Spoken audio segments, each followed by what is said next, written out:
Halo, assalamualaikum. Kembali lagi di channel kami, Mama Alfazo. Nah, kali ini saya akan memasak pindang sayuran ya guys, pakai keluak ya guys ya.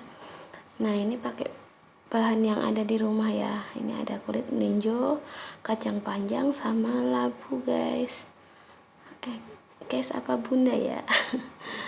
Nah, kita bikinnya pakai yang praktis ya. Kita pakai santan kara aja ya guys ya, bunda-bunda semua.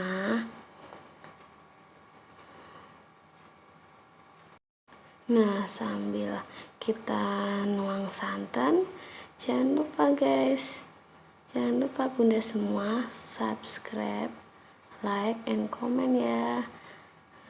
Kasih saran-saran buat kami biar bisa lebih bagus lagi bikin kontennya. Nah, jangan lupa diaduk-aduk biar santannya nggak pecah ya nanti bunda, biar makin enak.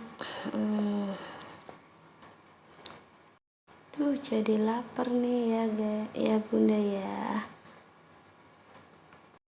Nah, ini udah matang ya bunda.